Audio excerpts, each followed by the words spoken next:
Bueno, les damos la bienvenida una vez más a Comprensión de los Tiempos Actuales a la clase Romanos Explicado con el pastor Juan Marcos Perpich. Pastor Juan Marcos, bienvenido. Vamos a orar. Padre Celestial, te damos gracias que podemos seguir en Romanos explicado. Te damos gracias por la vida, el ministerio de cada persona. Señor, que tú nos guiarás en todo y sigues, Señor, confirmando tu palabra en nosotros con señales, prodigios, con milagros y sanidades. Y Señor, gracias te damos por hoy, esta clase en particular. En el nombre de Cristo Jesús. Amén. Vamos a seguir en el libro de Romanos, capítulo 2, versículos de 1 al 16, donde tenemos principios de juicio. Estamos viendo por qué el evangelio es necesario. Y vimos que el evangelio es necesario por la ira de Dios que se revela desde el cielo contra toda impiedad e injusticia de los hombres que detienen con injusticia la verdad. Y estamos viendo aquí en capítulo 2, ahora versículos 1 a 16, el juicio. ¿Y cómo es el juicio de Dios? Vamos a ver principios de juicio. Romanos capítulo 2, versículo 1 a 16. Nota, Romanos capítulo 1 es la descripción precisa de los gentiles. Otra vez recordando que cuando hablamos de los gentiles, quiere decir las naciones. Quiere decir las personas que no son judías. Y que Romanos capítulo 1 habla de cómo es el mundo de los gentiles. Y uno se imagina estando en la iglesia en Roma cuando llegó esta carta del apóstol Pablo y alguien comienza a leerla, capítulo 1, como hemos visto hasta aquí bien detalladamente, y uno se imagina si uno es un gentil, como escuchando de la vida de uno.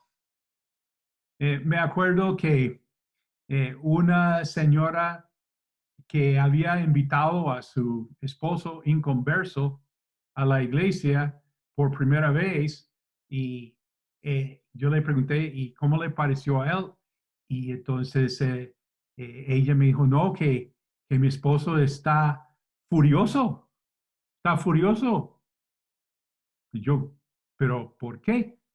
Porque él dice, él jura que yo, su esposa, le conté al pastor toda su vida. Y entonces, pues el pastor está hablando exactamente la vida de él. Bueno, los gentiles aquí en Roma, escuchando Romanos capítulo 1, mejor dicho, no saben dónde esconderse. Están ahí con una pena porque el capítulo 1, ahí están pintados. Y también vamos a imaginar cómo sería en la congregación para los judíos creyentes en Jesús, escuchando Romanos capítulo 1. Pues están ahí como, bueno, sí, como medio tranquilitos, hasta, qué sé yo, hasta contenticos. Están ahí como muchos hermanos pueden estar en una iglesia escuchando la prédica y pensando, uy, no, qué buen mensaje para fulano. Uy, no, que hubiera venido Sutano, que hubiera escuchado esto mi pariente. Ay, no. Esto sí es un mensaje buenísimo para los demás. Y entonces los judíos ahí están, bueno, capítulo 1, uy, sí, y tiene el juicio de Dios sobre los que practican tales cosas. Y no, mejor dicho. Bueno, los judíos en este momento eh, pueden sentirse superiores humanamente hablando, porque los judíos sí creen en el creador y sí lo glorifican como creador. Y los judíos no tienen ídolos. Pues con eso ya nomás marca una diferencia muy grande entre los gentiles y los judíos. Y los judíos en gran parte observan un código moral estricto. O sea, ellos no aceptan que nada, que el desvío sexual, la sensualidad, así, ellos no aceptan esto. Entonces, bueno, si uno está en la iglesia en Roma y es un gentil, está ahí todo, pues, uy, ¿qué más nos va a decir Pablo, no? ¿Qué más palo nos va a dar? Y los judíos, nos está gustando este apóstol Pablo, ¿sí? Que como que tiene mucha razón el hombre, ¿no? En las cosas. Pero todo va a cambiar en capítulo 2. Todo cambia, capítulo 2, versículo 1. Continúa la carta, por lo cual eres inexcusable, oh hombre. ¿Eh? Oh, esto va a ser más contra los gentiles. Muy buenísimo. ¿Sí? Quien quiera que seas tú que juzgas. ¿Qué pasa aquí? Están preguntándose los judíos, ¿qué pasó? ¿Qué pasó? Como que un cambio de enfoque aquí, ahora en esta parte. Inexcusable, oh hombre. O sea, sin excusa. ¿Te acuerdas que en capítulo 1 se habla de ese mundo de los gentiles que no tienen excusa? Bueno, aquí estamos hablando que no tienen excusa. ¿Quién no tiene excusa? Tú que juzgas. Y bueno, una tendencia humana es que cuando uno piensa que está bien, que uno está bien en su vida, es muy fácil ponerse en plan ¿de qué? De juzgar, de mirar mal a los demás. Me acuerdo que mi hermana quería que yo conociera un profeta en su iglesia que oye de Dios y todo. Entonces, cuando estuve allá de visita, entonces asistí a la iglesia y me presentaron al hermano y comencé a hablar con él y él me dijo que sí, sí, sí, yo tengo un ministerio profético. Dios me muestra los pecados de los demás. Me dicen, ay, buenísimo, buenísimo ese ministerio y todo el mundo pues ahí feliz con él. Bueno, la tendencia es que cuando uno se cree que está bien, entonces pues ya están mirando ahí para abajo a los demás. Me acuerdo, alguien me dijo, me felicitó por el labor pastoral nuestro y me dijo, ay, sí, la iglesia de ustedes es muy buena porque ayuda a la gente que tiene problemas. Qué lindo, ¿no? Ayudar a la gente que tiene problemas. Bueno, y como uno no tiene esos problemas, ¿sí? Entonces uno como que eh, cree que uno está bien. En Lucas capítulo 18, dice a unos que confiaban en sí mismos como justos. y menospreciaban a los otros. Dijo también esta parábola. Esta es la famosa parábola del fariseo y el publicano. Dice, dos hombres subieron al templo a orar. Uno era fariseo y el otro publicano. Fariseo puesto en pie, oraba consigo mismo de esta manera. Dios, te doy gracias porque no soy como los otros hombres. Los otros hombres son así como de Romanos capítulo 1, ¿no? Ladrones, injustos, adúlteros, ni aun como este publicano. Ayuno 2 veces a la semana, doy diezmos de todo lo que gano, mas el publicano, estando lejos, no quería ni aun alzar los ojos al cielo, sino que se golpeaba el pecho diciendo, Dios, sé propicio a mí, pecador. Os digo que éste descendió a su casa justificado antes que el otro, porque cualquiera que se enaltece será humillado y el que se humilla será enaltecido. Bueno, date cuenta que cuando uno confía en sí mismo como justo, ¿qué hace? ¿Qué hace? Bueno, menosprecia a los otros. Y por eso Jesús aquí nos da esta parábola. Dice Pablo otra vez en Romanos, pues en lo que juzgas a otro, te condenas a ti mismo. Porque tú que juzgas, haces lo mismo. Nota la tendencia humana de criticar en los demás lo que uno mismo tiene en su vida. Uno dice, ay, yo no sé por qué esta persona, yo no le puedo pasar, yo no le aguanto. Y, ay, ¿cómo es esta persona? Yo me acuerdo teniendo como mucho menosprecio en mi corazón por un hermano en la iglesia muy... para que los que no conocen el lenguaje de señales, muy tacaño. ¿Y cómo es este hermano de tacaño? Que nunca le gasta, que siempre hay, que hay para él y todo. Y bueno, el Espíritu Santo me hizo recordar Romanos capítulo 2, que dice la Biblia que cuando tú juzgas a otro, te estás condenando a ti mismo, porque tú que juzgas, haces lo mismo. Versículo 2.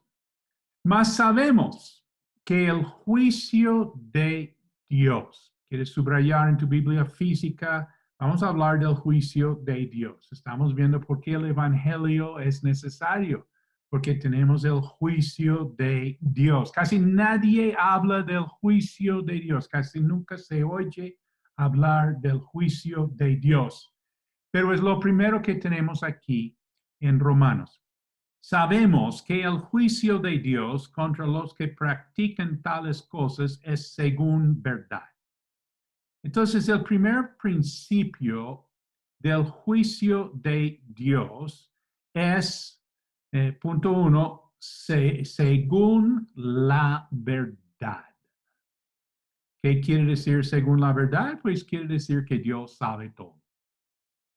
Los hombres no alcanzamos a saber todas esas cosas. Todavía hay muchos misterios, muchas cosas que uno no sabe realmente qué pasó, pero Dios sí sabe todo.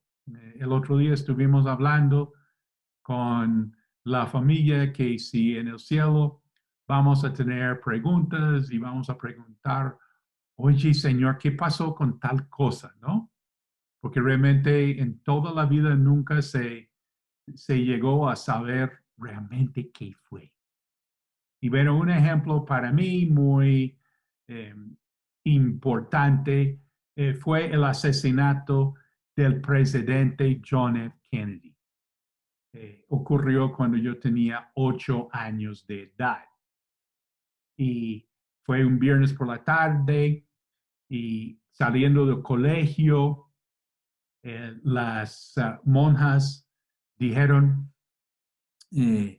dispararon a Kennedy. Y yo dije, ¿quién es Kennedy? Yo no sabía quién era Kennedy. Y me fui para la casa. Estuvo lloviendo ese viernes en mi estado natal de Illinois y bueno, llego y mi mamá tenía las noticias y de ahí en adelante es cuando comencé a interesarme en quién era Kennedy y todo el mundo y todo el mundo. Y bueno, hasta la fecha de hoy, todavía no sabemos quién realmente asesinó a Kennedy. Y uno dice, bueno, ¿será que en el cielo vamos a preguntar quién mató a Kennedy? ¿Y cuántas cosas nosotros quisiéramos saber aquí en esta vida? ¿Será que nos interesará estando allá después de todo? Bueno, ahí veremos. Pero el punto es que Dios sí sabe perfectamente quién realmente hizo para matar a Kennedy, cuántas otras cosas en esta vida, en este mundo. Dios se lo sabe todo. Y cuando dice la Biblia que el juicio es según la verdad, es que es imposible engañar a Dios. Realmente nosotros no podemos engañar a Dios. Hay crímenes que gente logró engañar a un jurado, a un juez, y bueno, por mucho tiempo la gente creía algo y después se supo, no, que así no fue, y uno dice, no, todos quedamos engañados. Dios no puede ser engañado. En Hebreos capítulo 4, versículo 12, dice la palabra de Dios es viva y eficaz, más cortante que toda espada de dos filos y penetra hasta partir el alma y el espíritu, las coyunturas y los tuétanos y discierne los pensamientos y las intenciones del corazón. Mira, es que el juicio de Dios, mejor dicho, va a lo profundo, va a lo más adentro, a lo más escondido. ¿Te imaginas? Pues tus pensamientos, las intenciones de tu corazón. Pues nadie aquí eh, se lo sabe, pero Dios sí, Dios sí. El apóstol Pablo dijo a los corintios, no juzguéis nada antes de tiempo, hasta que venga el Señor, el cual aclarará también lo oculto de las tinieblas y manifestará las intenciones de los corazones, y entonces cada uno recibirá su alabanza de Dios. Es imposible engañar a Dios. Y Pablo dice, ¿sabe qué? Es mejor no juzgar antes, no juzgar nada antes de tiempo. Deja que el Señor saque a la luz las cosas. Es imposible engañar a Dios. El juicio es según verdad. Versículo 3. Pienses esto, oh hombre, tú que juzgas a los que tal hacen y haces lo mismo, que tú escaparás del juicio de Dios. Esta es una pregunta retórica. Una pregunta retórica quiere decir que se sabe la respuesta. No es que tú tengas que contestar, aunque deberías contestar para mostrar que sí entiendes la pregunta. Y pienses esto, hombre, tú que juzgas a los que tal hacen y haces lo mismo, que tú escaparás del juicio de Dios. Respuesta, contesta la pregunta que hace el apóstol Pablo aquí. ¿Sí? Entonces, que nosotros no vamos a escaparnos del juicio de Dios haciendo lo mismo. Dice, y haces lo mismo. Mira, el hombre es experto en encubrir su pecado. En Mateo capítulo 23, Jesús está hablando al liderazgo espiritual de Israel. Ay de vosotros, escribas y fariseos hipócritas. Para los que no saben, un hipócrita es uno quien proyecta una cosa, pero está haciendo lo contrario. Porque limpiáis lo de afuera del vaso y del plato, pero por dentro estáis llenos de robo y de injusticias. Fariseo ciego, limpia primero lo de dentro del vaso y del plato, para que también lo de afuera sea limpio. Ay de vosotros, escribas y fariseos hipócritas, porque sois semejantes a sepulcros blanqueados, que por fuera a la verdad se muestran hermosos, mas por dentro están llenos de huesos de muertos y de toda inmundicia. Así también vosotros, por fuera a la verdad os mostráis justos a los hombres, pero por dentro estáis llenos de hipocresía e iniquidad. Si quieres en tu Biblia también marcar donde dice por fuera una cosa, por dentro otra. Estamos diciendo que no podemos escaparnos del juicio de Dios cuando estamos haciendo lo mismo. Dios está mirando por dentro. Su juicio es según verdad. En Mateo capítulo 5, Jesús dice, oísteis que fue dicho a los antiguos, no matarás, y cualquiera que matare será culpable del juicio. Pero yo os digo que cualquiera que se enoje contra su hermano será culpable de juicio, y cualquiera que diga necio a su hermano será culpable ante el concilio, y cualquiera que le diga fatuo a su hermano quedará expuesto al infierno de fuego. Oísteis que fue dicho, no cometerás adulterio, pero yo os digo que cualquiera que mira a una mujer para codiciarla, ya adulteró con ella en su corazón. Imagínate, nota, nosotros somos buenos para ver las fallas de los demás, pero las nuestras, ¿qué? También recordando en Mateo capítulo 7, la paja y la viga, hablando del pecado, de la falla de uno, el pecado, la falla del otro. Uno ve muy bien el problema que tiene el otro, pero ¿qué del problema de uno? Versículo 4. ¿O menospreciáis las riquezas de su benignidad, paciencia y longanimidad, ignorando que su benignidad te guía al arrepentimiento? Haciendo un comentario, los judíos malinterpretan la misericordia de Dios. Ellos piensan que por ser hijos de Abraham recibirán un trato especial. Puede que sean disciplinados, pero no están realmente en peligro.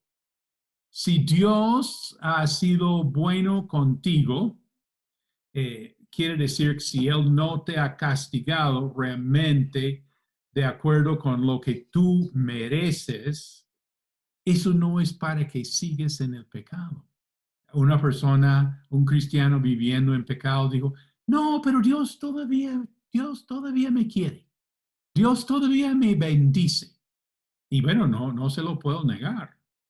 ¿Sí?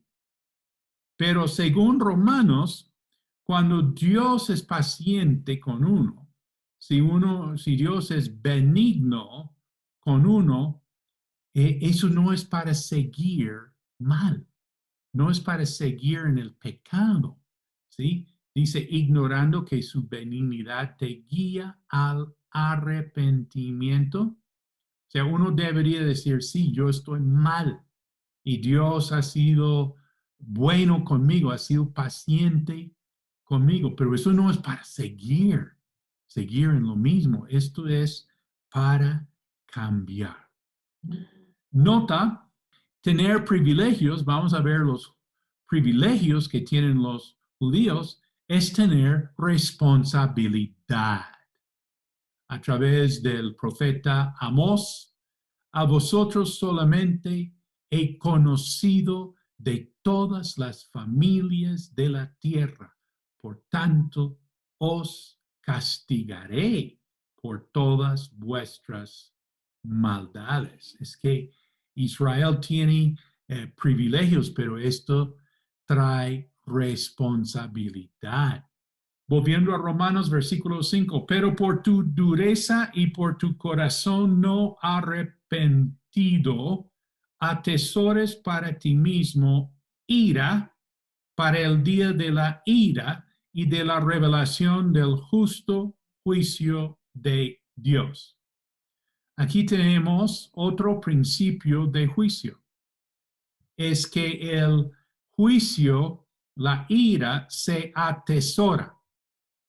Quiere decir que se guarda, se atesora. Quiere decir que no toda la consecuencia por los pecados se ve aquí y ahora. O sea, no se ve realmente la consecuencia ya. Ese es un problema que tenemos nosotros, los seres humanos, es que nosotros hacemos cosas y como no pasa nada, uno dice, pero no pasa nada. Todo el mundo lo hace, pero no pasa nada. Y uno dice, no, pues hice esto, que estuvo mal, pero bueno, no pasa nada. Y es cierto que aparentemente no está pasando nada. Y hasta puede ser que en esta vida no haya pasado la plena consecuencia de lo que uno ha hecho mal en su vida. Pero lo que pasa es que uno está atesorando, está guardando. Es un principio de juicio. Es que va a haber un día futuro. Nota, a veces la gente dice, el infierno está aquí ahora, que aquí en esta vida es el infierno. Pues yo siempre digo sí y no. Pues es cierto que uno en esta vida puede tener un feeling de cómo es el infierno. Esa angustia, ese desespero, algo uno sí puede palpar y vivir aquí. Uno sí puede vivir un infierno en su vida. Eso sí es muy cierto. Pero por el otro lado, el infierno no es aquí, es después. Siguiendo, versículo 6, el cual pagará a cada uno conforme a sus obras. Entonces, otro principio de juicio, que es conforme a tus obras, o sea, los pensamientos, palabras, acciones, cosas que hicimos, cosas que no hicimos, todo esto, las obras.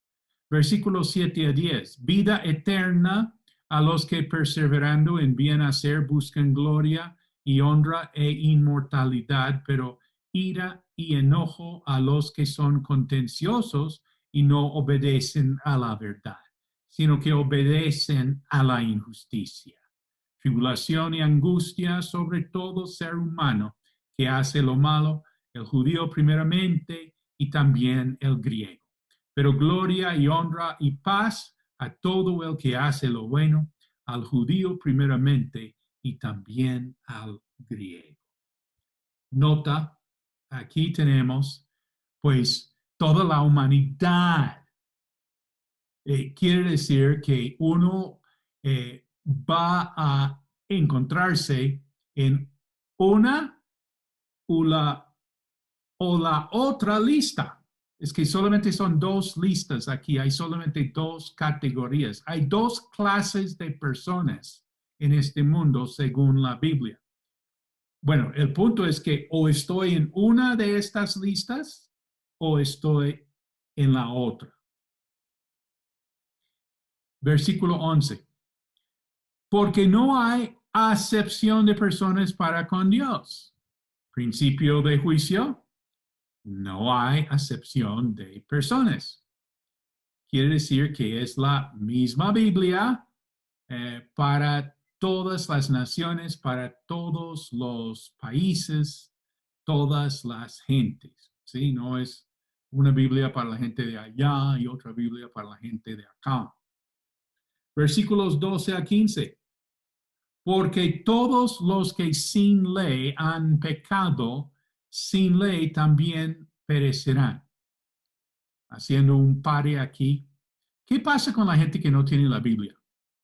¿Qué pasa con la gente que no tiene la Biblia? Pues la Biblia dice, todos los que sin ley han pecado, bueno, si la gente que no tiene la ley ha pecado, ¿qué pasa? Dice, sin ley también perecerán. Todos los que sin ley han pecado, sin ley también perecerán. Y todos los que bajo la ley han pecado, bueno, ¿qué pasa con la gente que sí tiene la Biblia y ha pecado? Bueno, por la ley serán juzgados, porque no son los oidores de la ley los justos ante Dios, sino los hacedores de la ley serán justificados. Porque cuando los gentiles que no tienen ley hacen por naturaleza lo que es de la ley, estos, aunque no tengan ley, son ley para sí mismos, mostrando la obra de la ley escrita en sus corazones, dando testimonio su conciencia, acusándoles o defendiéndoles sus razonamientos. Aquí tenemos otro principio de juicio. Según la luz que haya recibido. Dice, la obra de la ley escrita en sus corazones. Nota, todo ser humano tiene una conciencia. Tú tienes una conciencia, si no, vamos a orar para que tengas una conciencia. ¿Sí?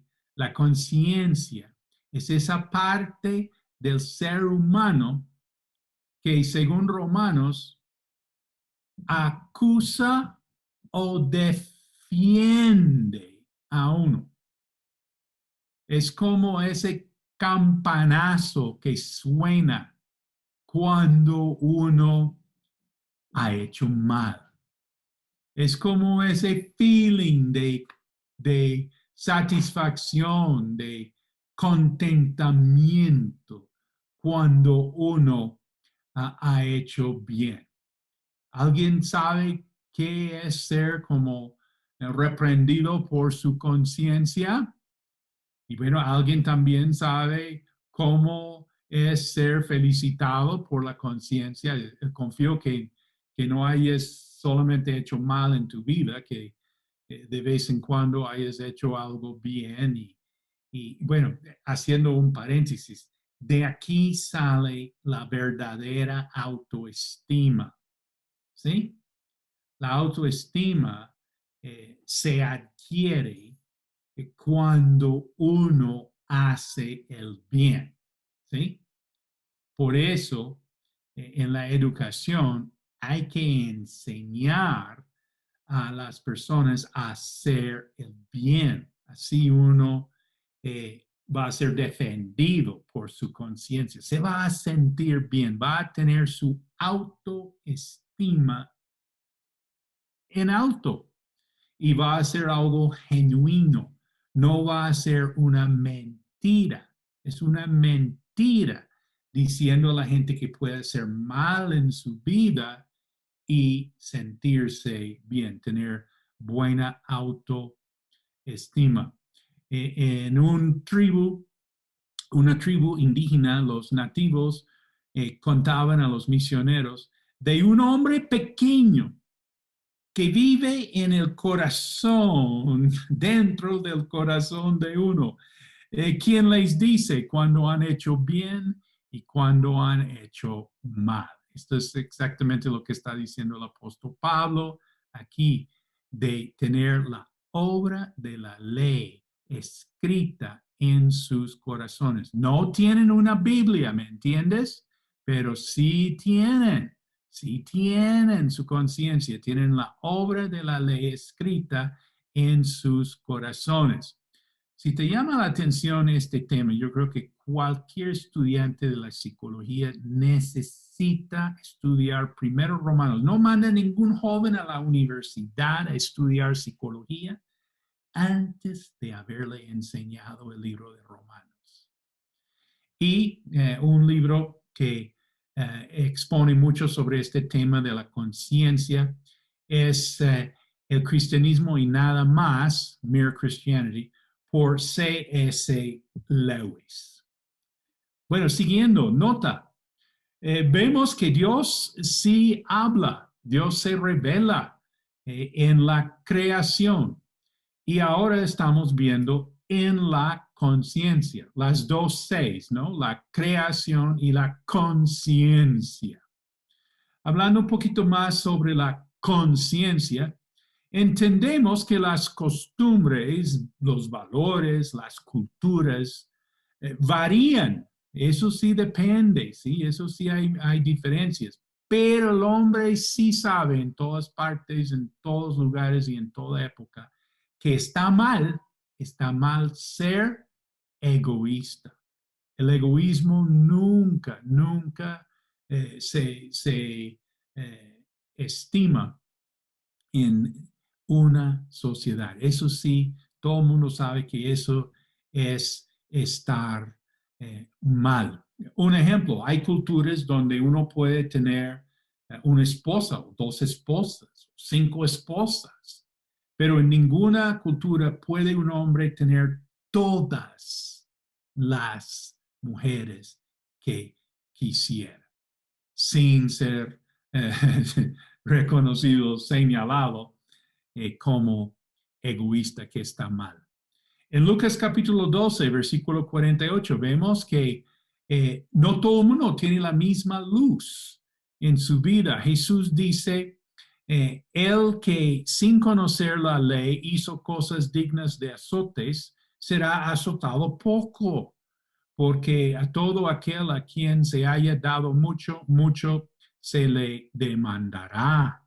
Y al que mucho se la haya confiado, más se le pedirá. Hay grados de juicio según la luz que uno haya recibido, según la oportunidad que uno haya tenido en su vida. Dice en los evangelios, entonces comenzó a reconvenir a las ciudades en las cuales había hecho muchos de sus milagros, porque no se habían arrepentido, diciendo, ay de ti, Betsaida, porque si en Tiro y en Sidón se hubieran hecho los milagros que han sido hechos en vosotras, tiempo a que se hubieran arrepentido en silicio y en ceniza. Tanto os digo que en el día del juicio será más tolerable el castigo para Tiro y para Sidón que para vosotras. Nota, estamos hablando de lo lindo que es la conciencia, cuán importante es la conciencia, pero hay un problema. Bueno, hay dos problemas con la conciencia. Primero, es que la conciencia sirve hasta donde haya sido educada. Si una conciencia ha sido bien educada, sirve muchísimo. Voy a hacer un paréntesis. En capítulo 14 de Romanos hablaremos más sobre eso. Pero por ahora a mencionar que si tú en tu conciencia te sientes mal, si sientes que no deberías hacer algo, no deberías hacerlo. O sea, tu conciencia hasta donde hayas sido educada, pues sí te sirve. Por el otro lado, si tu conciencia te aprueba, dice, adelante, maestro, hágale, no necesariamente puedes seguir tu conciencia. ¿Por qué? Porque depende de cómo haya sido educada tu conciencia. Por ejemplo, en el libro Hijo de Paz, el misionero cuenta que en una sociedad, en una tribu en Nueva Guinea, la gente tenía como el valor supremo el poder hacer amistad con una persona y después traicionarla. Eso sí fue lo máximo. Y bueno, el misionero cuando logró aprender el idioma y pudo comunicar el evangelio, la historia de Jesucristo. Y entonces, la primera vez que la gente como que entendió qué pasó, entonces todo el mundo decía, uy, queremos ser como él, queremos ser como él. Y el misionero todo feliz decía, uy, no, qué lindos ustedes quieren ser como Jesús. Ellos dijeron, no, como Jesús, no, queremos ser como Judas. Porque para ellos lo máximo era, mejor dicho, hacerle a un amigo pensar que todo bien y después caerle y comérselo, ¿sí? Y entonces el misionero dijo, ay, no, ¿yo qué voy a hacer? Porque pues en esta sociedad ellos tienen ahí, y todo el mundo feliz, feliz en su interior, en su corazón, porque la conciencia había sido mal educada. Eh, Me doy cuenta cuando llego a Colombia de la alta aceptación de ladronería.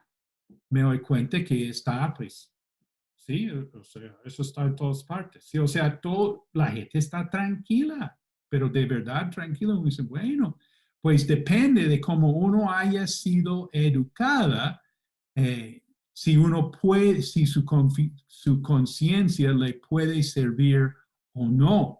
Y entonces, pues, si tu conciencia ha sido bien educada, por eso enseñamos a los niños la Biblia. Uno puede decir, ay, pero los niños, ¿qué van a entender? ¿Qué van a entender? Pues van a entender muchísimo y van a ser educados así desde temprano y van a tener una conciencia bien sensible. Bueno, la conciencia sirve hasta donde haya sido educada, ¿sí? Y una conciencia puede ser mal educada y, por supuesto, nosotros sabemos que puede ser cauterizada. Eso sí, muy triste. Y el segundo problema con la conciencia es que la conciencia no da poder. ¿Sí? La conciencia me dice, no, pues tú deberías hacer tal cosa, sí, pero no lo hago. Y la conciencia me dice que yo no debería hacer tal cosa. Y lo estoy haciendo. ¿Alguien ha vivido eso? Se llama Romanos capítulo 7. Ahí nosotros iremos para allá ahorita. ¿Sí? Entonces, el problema con la conciencia es que sirve hasta donde haya sido educada. Y el otro problema es que la conciencia no da poder. Me acuerdo de mi grado de primaria, que la madre superior se despidió del curso nuestro y nos dijo, muchachos, últimas palabras de una persona quien había inculcado muchos valores, formación, educación en nosotros. Sí, sus últimas palabras a nosotros, ya como un curso, un grupo, nos dijo, muchachos, siguen su conciencia. Qué mal concepto, qué mal consejo. ¿Por qué? Pues porque nosotros sabíamos cómo hacer la vida, pero es que la conciencia no da poder. Y cuando uno sigue su conciencia, y bueno, hay que hacerlo. ¿Te acuerdas que dijimos hasta donde haya sido educada tu conciencia te sirve? Pues obvio, pues sí, vas a seguir tu conciencia, pero lo que pasa es que uno se frustra, porque uno ni siquiera uno alcanza a satisfacer a ese juez que vive por dentro del corazón de uno. Ni siquiera, ni siquiera. Eh, Estamos pensando en Dios arriba, juzgándonos. Nosotros aquí abajo nos estamos juzgando y no alcanzamos a satisfacer a ese mancito quien está ahí adentro dándonos ese juicio. O se frustra uno o se engaña. ¿Te acuerdas del fariseo en la parábola? Él, mejor dicho, confiaba en sí mismo como justo y bueno, se engañó ese fariseo. Si uno ahí va por el lado para su salvación, por el lado de la conciencia, o se frustra o se engaña. Versículo 16. En el día en que Dios juzgará por Jesucristo los secretos de los hombres conforme a mi juicio, a mi evangelio. Aquí tenemos el principio del juicio de Dios, que es por Jesucristo. Este es el factor determinante. Hemos hablado de diferentes principios de juicio, pero este es el más importante. Nota, Jesucristo o es mi Salvador o será mi juez. Mi relación con Jesucristo determinará dónde paso la eternidad. Dice aquí que Dios juzgará por Jesucristo. Dice que Dios juzgará por Jesucristo los secretos de los hombres. Nota que va a haber sorpresas en el cielo. ¿Por qué? Porque hay secretos de los hombres, cosas que no sabemos que sucedieron entre los hombres y Dios y los hombres. Yo creo que al llegar al cielo vamos a estar sorprendidos al ver personas que nosotros nunca hubiéramos pensado en ver. Creo que vamos a ir caminando por allá, por las calles de oro, ¿sí?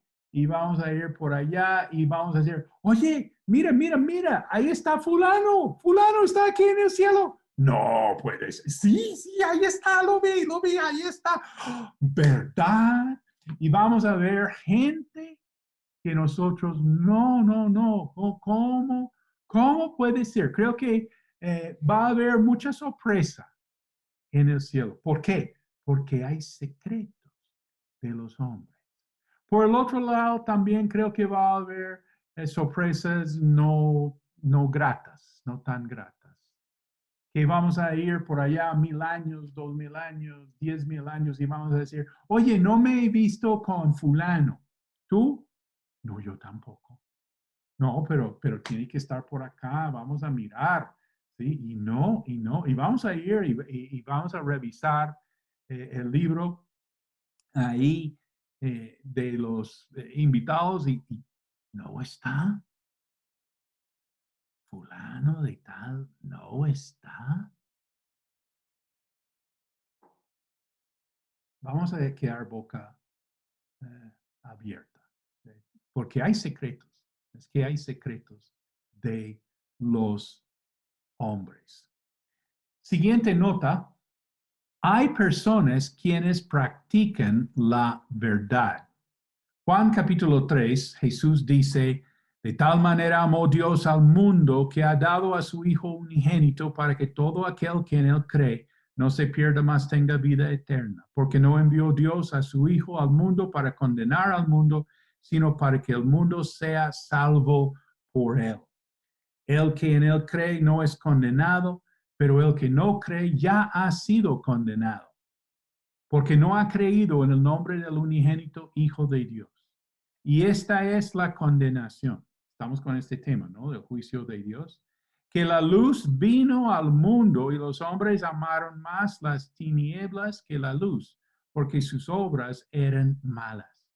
Porque todo aquel que hace lo malo aborrece la luz y no viene a la luz, para que sus obras no sean reprendidas. Si tienes ahí tu Biblia física, dice no viene a la luz, ¿sí? Que no viene a la luz para que sus obras no sean reprendidas. Mas el que practica la verdad, esto quería llegar, viene a la luz para que sea manifiesto que sus obras son hechas en Dios. Entonces, ¿cuál es el punto? Mira, hay gente que está haciendo el bien en esta vida. Yo creo que nosotros conocemos a estas personas. Yo me atrevo a decir que la mayor parte de la gente es gente buena. ¿Me entiendes? ¿Sí? Mira el edificio por detrás. La gente que vive allá es gente buena, es gente normal, es gente pues como uno, gente que se levanta cada día tratando de hacer el bien, tratando de agradar a Dios, tratando de hacer su familia, su trabajo, su país, etcétera, etcétera. La mayor parte de la gente es gente así. Bueno, claro, yo no sé si tú andes con ladrones y atracadores y asesinos, eso sí es otro cuento, ¿sí? Entiendo eso. Pero no, es que realmente la mayor parte de la gente en tu familia son personas buenas que practican la verdad, pero ponle cuidado, aquí está la prueba. Dice, el que practica la verdad viene a la luz. Si una persona de verdad está haciendo el bien, el que practica la verdad viene a la luz. Esta persona sí va a llegar a los pies del Señor. Bueno, seguimos capítulo 2, versículo 17 a 29, donde vemos que el hombre trata de justificarse a través de la religión. Por eso vemos por qué el Evangelio es necesario. Hablando de religión, la mejor religión es de los judíos. La única religión dada por Dios es de los judíos. Si yo estuviera buscando una religión, si alguien me dice, yo quiero una religión, pues hágase judío, pues. Pero el problema con la religión, la que sea, es que la religión no salva. La religión no salva, ninguna religión. La mejor religión no salva. ¿Sí? Y es una tendencia del hombre de confiar en su religión. No solamente el judaísmo, un cristiano, más bien un cristino, puede estar confiando en su religión, en su iglesia, por haber nacido en un hogar cristiano. Uno puede estar confiando, no es que mis papás son muy de Dios, ¿sí? Y ahora tenemos el fenómeno en nuestro contexto que mucha gente se congrega en una buena iglesia. Gloria a Dios. Amén. Sí, qué bueno, sí. Pero cuidadito con esto, porque dice, no, yo me congrego en tal iglesia. No, con eso, pues usted está con Dios, obvio. Bueno, depende, ¿sí? Depende. Referente a los judíos, vamos a enfocar pues en la confianza que ellos tenían en su religión. Referente a los judíos en la antigüedad, hagamos aquí un comentario que nos aporta William Barclay. Él cuenta que los judíos en los tiempos del Nuevo Testamento tenían una mala imagen. Ellos eran vistos como leprosos de Egipto, que adoraban la cabeza de un asno y que guardaban su Shabbat por pereza. Y ellos eran acusados de ser ateos. ¿Por qué? ¿Por qué los judíos eran acusados de ser ateos? Porque no tenían ídolos. ¿Cómo no vas a tener un ídolo? Si cualquier persona tiene su ídolo y los judíos no tenían sus ídolos. Los judíos, sin embargo, cosa increíble, tenían privilegios únicos en el Imperio Romano. Podían llevar sus impuestos para el templo. Podían sacar, quiere decir, podían sacar dinero de un país y llevárselo a Jerusalén. Esto es algo increíble porque en una dictadura tú no puedes sacar tu dinero a ir a otro país. Hay controles. ¿Cómo sabes si vives en libertad o bajo una dictadura? Controlan el monto de dinero que tú puedes sacar de un lado al otro lado. Y los judíos podían llevar su dinero, su oro, para pagar sus impuestos, sus ofrendas en el templo. También los judíos tenían sus propias leyes y cortes y todo eso. Pues uno entiende que en el Imperio Romano sí dejaban cierta autonomía en las provincias, pero no como en Israel. Es que es increíble los judíos. Imagínate que cuál gobernador romano, en cuál lado del imperio permitiría que la gente allá no se entraría a entrevistarse con él porque él era inmundo. Los judíos ahí en su Pascua, ellos no querían entrarse en la presencia de Pilato. Pilato dijo, ay, no, pues yo salgo, yo hablo con ellos, porque ¿qué hago con estos? No, es que son terribles. Y bueno, ellos tenían ahí sus costumbres así, y bueno, los romanos ahí les seguían la cuerda. Y los judíos eran exentos de servicio militar. No tenían que prestar el servicio militar. El Imperio Romano tenía siempre ahí su gente conscripta en el servicio militar. Y no, pero los judíos no. ¿Y por qué no? Pues porque ellos no peleaban el Shabbat. Y los romanos los habían puesto obligatoriamente en servicio militar y cuando había una emboscada, un ataque del enemigo, pero en Shabbat los judíos no hacían nada. Y ellos pagaban el precio, muriéndose por su Shabbat, para que futuras generaciones pudieran tener su Shabbat y no tenían que prestar el servicio militar. Ese es un ejemplo, ¿no? Que a veces una generación le toca realmente pagar el precio para que futura generación goce de una libertad. Barclay cuenta que el filósofo romano Cornelio Tácito hablaba de los judíos, decía que entre ellos son buenas personas, consideradas, colaboradores, hacia los demás. Sí, entre el pueblo judío, pero hacia la gente de afuera, odio total. Odio total. En Egipto creían que los judíos hacían juramento para nunca ser amables. Yo juro, para nunca ser amable con un gentío. Bueno, siguiendo, Romanos capítulo 2, versículo 17, Pablo dice, he aquí tú tienes el sobrenombre de judío y te apoyas en la ley y te glorías en Dios. Hablando del nombre de judío, la palabra judío viene de Judá. Versículo 18. Y conoces su voluntad e instruido por la ley, apruebas lo mejor. Aquí vemos que ellos tenían conocimiento, es algo muy importante, pero no es el corazón.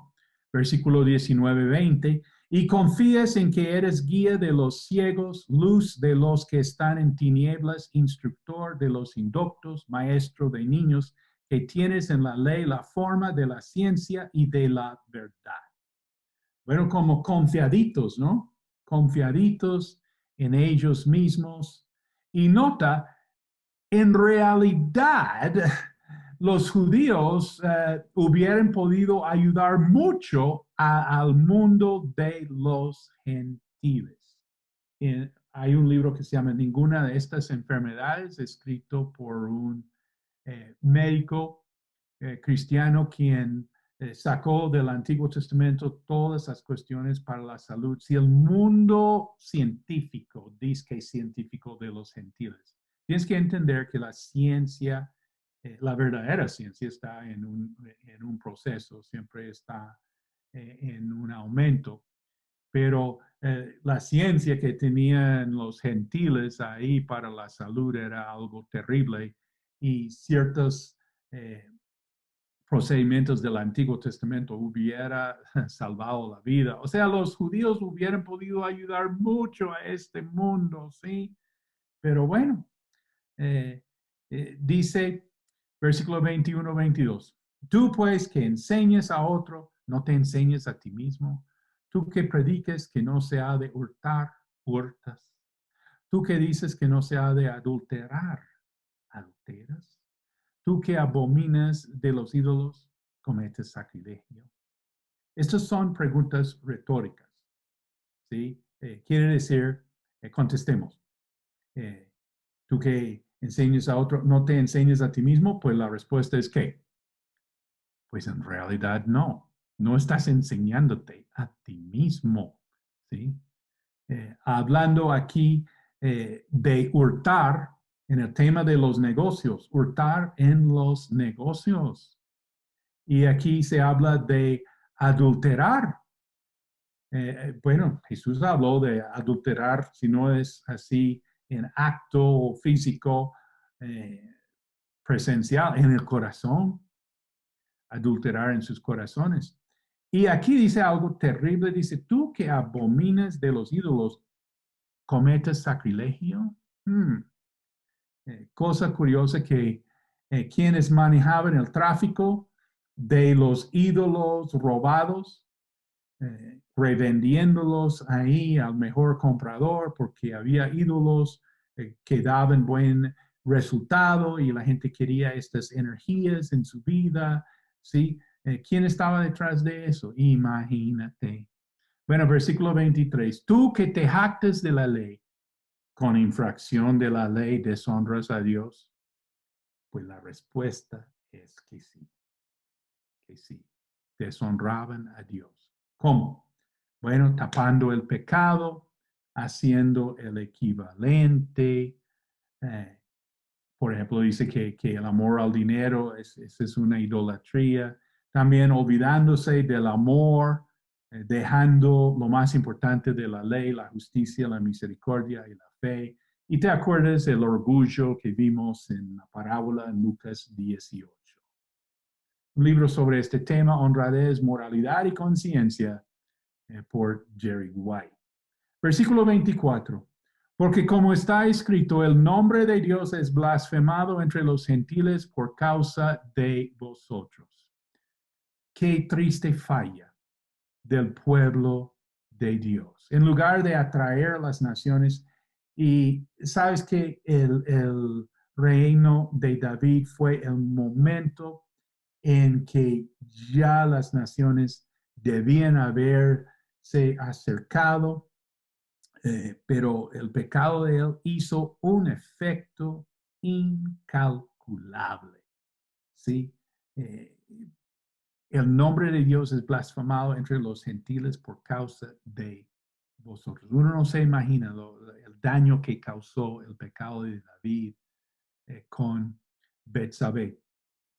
Un pastor amigo de Texas, pastor Carl Totti, él nos contó aquí en un seminario de un pastor descubierto en la pornografía y cómo pues esto destruyó su matrimonio, su iglesia.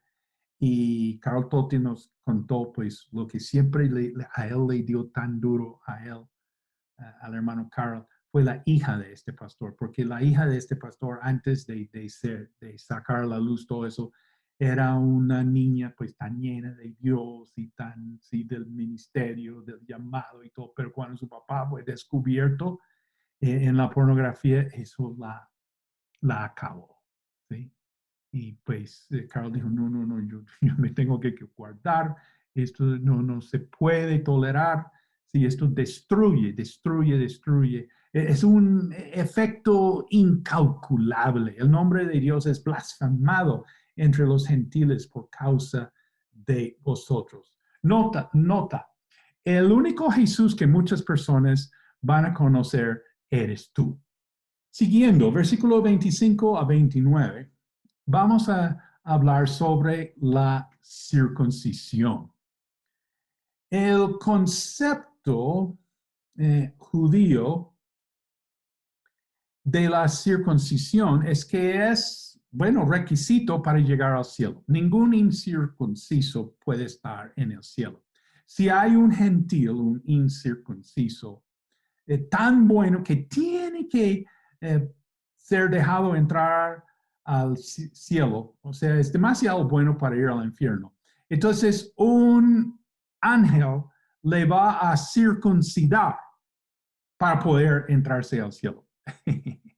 Y si hay un judío, un circunciso, quien es demasiado malo para entrarse al cielo, o sea, toca mandárselo al infierno, un ángel le va a quitar la circuncisión para poder mandárselo al infierno.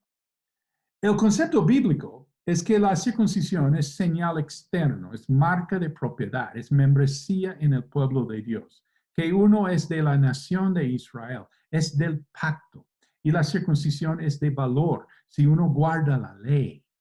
Si uno no guarda la ley, la circuncisión no sirve.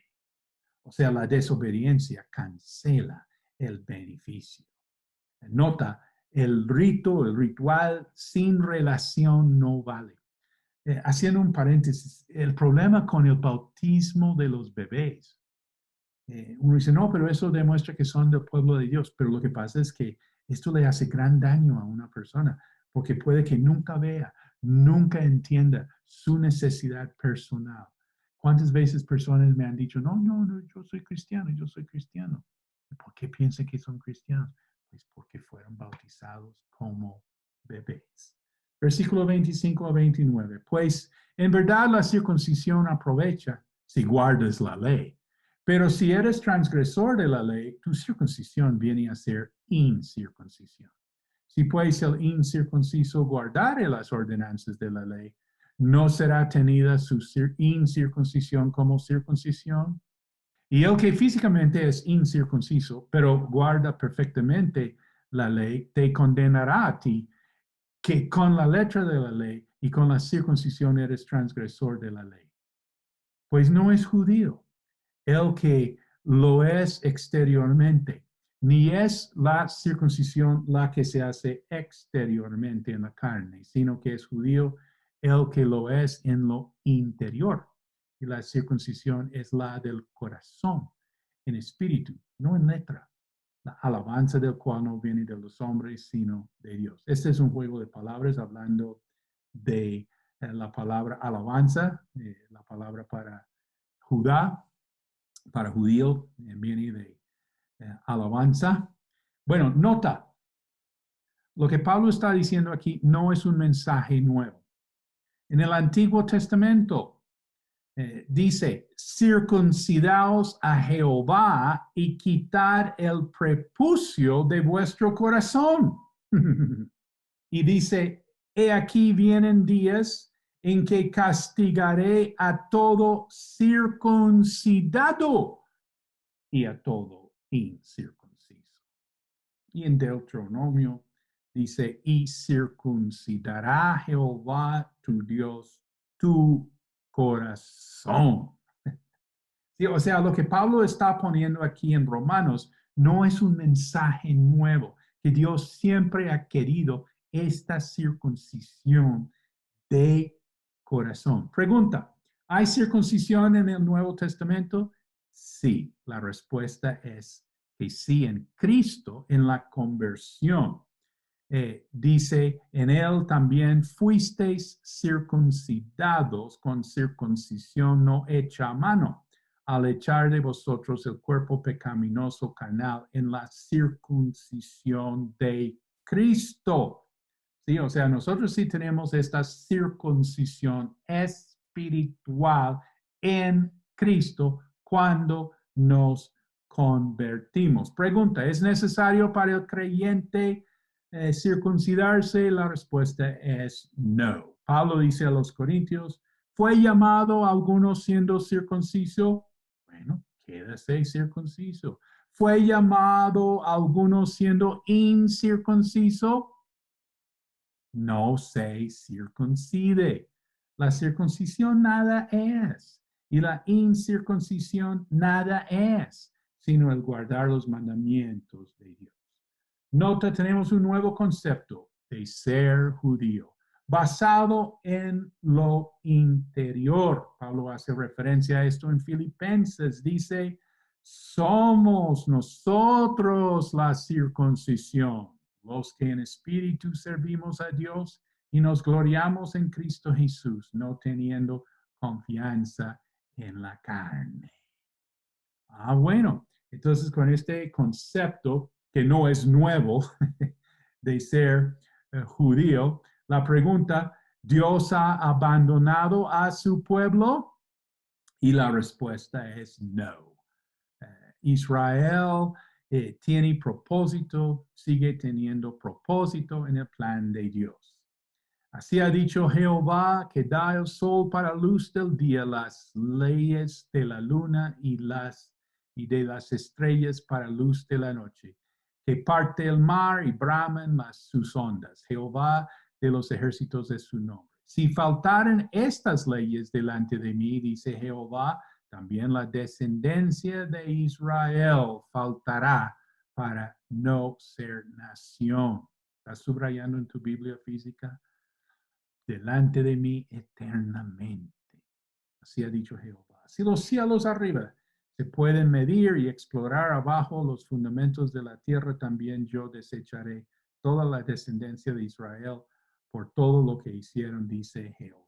Jeremías 31, 35 a 37. Y siempre recordamos Romanos capítulo 11, versículo 1. Digo pues, ¿ha desechado Dios a su pueblo? En ninguna manera. Vamos a orar. Padre Celestial, te damos gracias que hemos podido seguir en el libro de Romanos viendo por qué es necesario el Evangelio. Y estamos viendo los principios de juicio. Y una vez más queremos agradecerte porque Jesucristo es mi Salvador. Jesucristo es nuestro Salvador. Y te damos gracias que una vez más vemos aquí tan claramente que la religión no salva. Solo Cristo da esta libertad. Sigue bendiciendo a cada uno, tomando su entrenamiento en Romanos explicado. Bendice su vida, su familia, su ministerio y a todo lo que pone su mano. Te damos gracias en el nombre de Cristo Jesús. Amén. Dios les bendiga. Pastor, excelente la manera como lo ha explicado, pero quisiera hacer una pregunta. Es que en medio de todo, mucha gente se queja con los cristianos que porque es por Jesucristo y solamente por Jesucristo, y siempre mandamos el nombre de Jesús como medio de salvación y es el único que entendemos. Pero ellos siempre hablan de los indígenas, de los que no conocen el nombre de Jesús tal cual nosotros lo conocemos, y que no es tan justo entonces que si no oyen lo que la Biblia nuestra dice, entonces que vayan al infierno. Y es más, esto también ayuda a redondear algo, y es que tú hablabas de sorpresas, que van a haber muchas sorpresas. ¿Cómo puedo yo aquí estar seguro y cómo pueden estar nuestros panelistas y nuestros invitados y la gente que ministramos de su seguridad de salvación? ¿Y cómo le respondemos a la gente acerca de eso que nos acusan de que somos tan exclusivistas y tan cerrados, que tiene que ser el nombre de Jesús, pastor? Hay tres razones por qué Jesús. ¿Por qué Jesús? Y pues no otros líderes religiosos. Y primero son las profecías. Tenemos 300 profecías en cuanto a Jesucristo. No hay ninguna profecía en cuanto a Mahoma, por ejemplo. No hay ninguna profecía en cuanto a Buda. No hay ninguna profecía en cuanto a Gandhi, en cuanto a Martin Luther King, en cuanto a ningún papa, ningún otro personaje, por más bueno que fuera. 300 profecías en cuanto a Jesús. Y 60 de estos 300 son profecías imposibles para haber manipulado. Porque uno dice, bueno, hay una profecía que dice que va a entrar en Jerusalén montado en un asno. Bueno, voy a buscar un animalito y me siento encimita y cumplo la profecía. Pues uno dice, bueno, sí, uno pudo haberse cumplido eso, pero por ejemplo, su manera de morir, de ser ejecutado entre dos ladrones y bueno, todas estas profecías, su lugar de nacimiento, la fecha de su nacimiento, son cosas que uno no puede controlar. Bueno, primero las profecías, segundo, pues su vida, su ministerio, los milagros. ¿Sí? Y esto comparado con quién, comparado quién, con quién se compara con Jesucristo, con el Jesús del Nuevo Testamento. Y tercero, porque Jesús y no los otros, es la resurrección. Que ha habido, sí, unos líderes religiosos, unos personajes de la historia ejemplares, pero bueno, ya pasaron, ya no están, pero Jesús resucitó. Entonces, eso en cuanto a por qué Jesús y no los otros. Y tengo que mirar esa evidencia y llegar a una conclusión.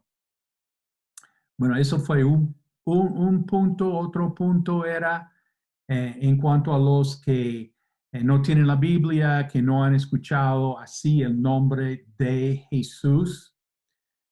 Según Romanos, nosotros vemos en el capítulo 1 una revelación en la creación que si el hombre no la sigue, si no busca al Dios verdadero, entonces queda sin excusa. O sea, con Romanos 1 nomás quedamos ahí, ¿sí? De modo que no tienen excusa. Y eso sí está algo, es una condenación grandísima, gravísima a todos los hombres en todos los lugares y en todas las épocas. Y en capítulo 2 tenemos la otra revelación que es en la conciencia, que otra vez son todos los hombres en todo lugar y en toda época. Y entonces estas son, digamos, maneras en que Dios se ha revelado al hombre.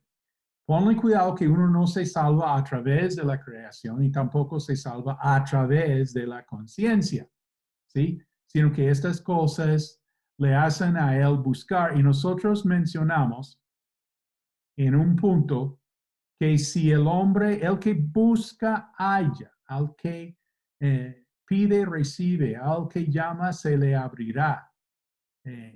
Yo creo que si uno busca, ¿sí? Dios le va a dar más luz. Y un libro muy bueno a contar dos historias de esto es Con Eternidad en sus Corazones, por Don Richardson. Son dos historias donde los hombres en su contexto pagano buscaron luz. Y uno tiene que ver con Grecia de la antigüedad. En Atenas, que hubo una plaga y rezaban a todos los dioses que tenían, a cada dios que ellos conocían, y los griegos. Esto fue realmente la falla de Grecia. Me dicen, no, los griegos me encanta. Lo que pasa es que ellos se fueron para abajo por su idolatría, por tener tantos dioses, porque un pueblo nunca se supera a sus dioses, a su Dios. Y bueno, ellos clamaban a todos los dioses y nada que ver. Entonces, en el consejo de la ciudad, decidieron llamar a un profeta del Mediterráneo, un señor Epimenides, y él fue y les dijo, bueno, lo primero que ustedes tienen que reconocer es que no conocen a Dios. ¿Cómo así? Es que lo que tenemos es religión, lo que tenemos son todos estos dioses. Bueno, ustedes verán. No, pues sigue hablándonos porque no sabemos qué hacer, nos estamos muriendo aquí. Bueno, lo primero es que ustedes tienen que hacer de parte del consejo de Atenas que no conocen al Dios verdadero. Y ni saben su nombre. No, tuvieron que humillarse. Dijeron, ok.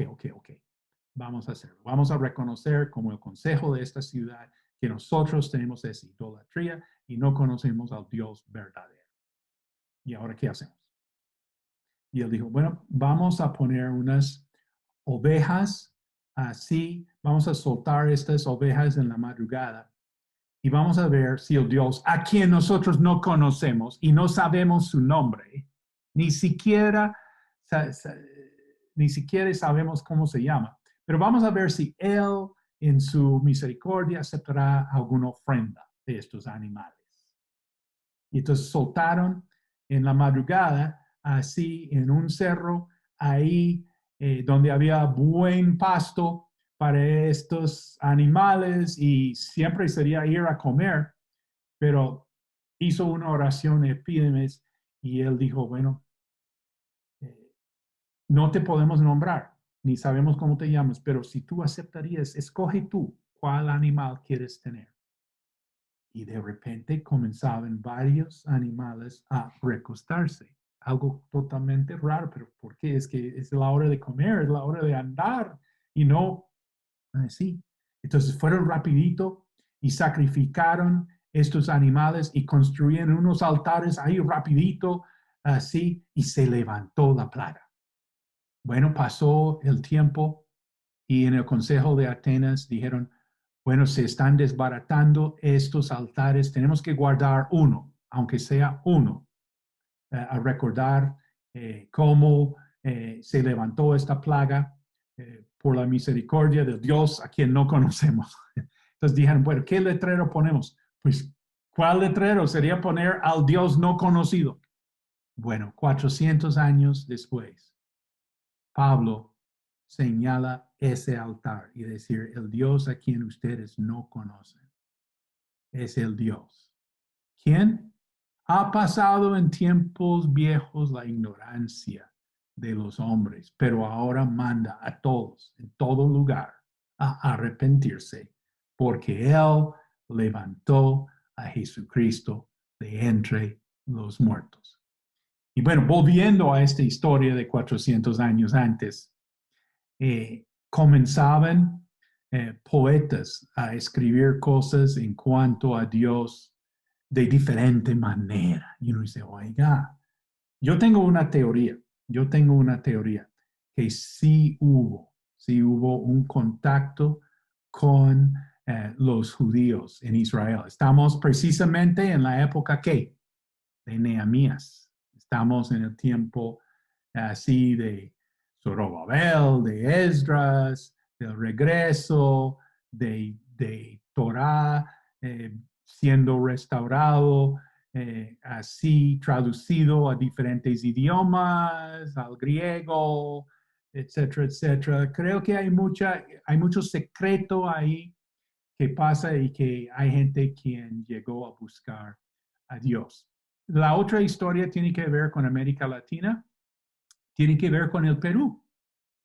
Y entonces, Pastor Félix tiene que conseguir ese libro con la eternidad en nuestros corazones para que revises y cuentes tú esa historia, así en toda América Latina, de cómo gente busca la revelación y Dios le da respuesta. Y bueno, un ejemplo más de qué pasa con la gente que no tiene es en la casa de Cornelio.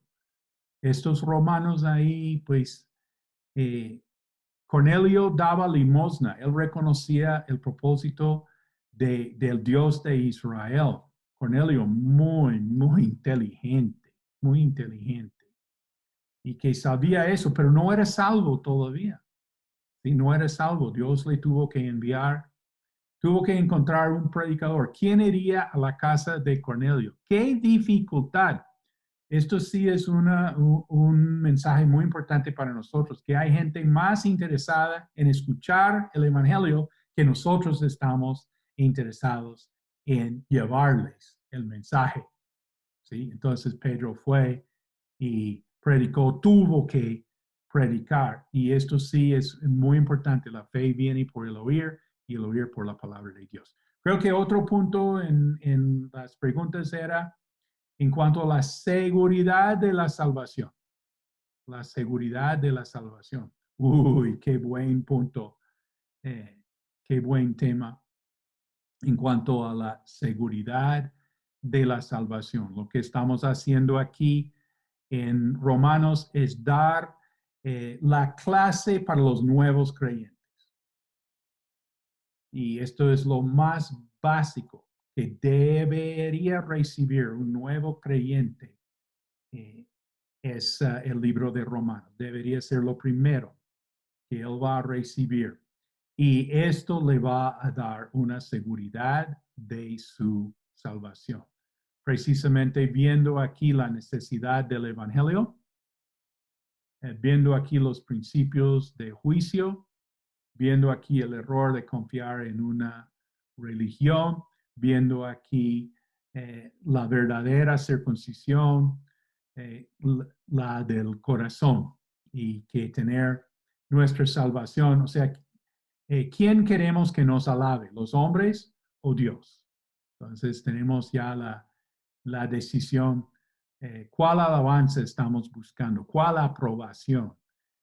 ¿Quién queremos que nos diga bien hecho, siervo fiel y verdadero? Entonces, estamos precisamente en este libro esperando que muchas personas realmente se afirmen en su relación con Dios. Quizás algunas personas lleguen ya a través de Romanos a una decisión firme, genuina, por primera vez, tomando aquí este libro. Y vamos a ver cada uno en su ministerio, discipulando con el libro de Romanos, enseñando el libro de Romanos, y mucha gente va a tener esta seguridad de salvación. Y te acuerdas de las 4 preguntas, ¿no? ¿Eres salvo? ¿Cuándo fuiste salvo? ¿Cuándo fue salvo? ¿Cómo fuiste salvo? ¿Y cómo sabes que eres salvo? Y la 5ª pregunta, ¿qué es el Evangelio? Bueno, excelente. Amén. Que Dios les bendiga y recuerden, compartan estas enseñanzas y inviten a otros a participar de todas estas enseñanzas que han sido creadas para edificar el pueblo de Cristo. Entonces, nos vemos en la próxima sesión. Dios les bendiga.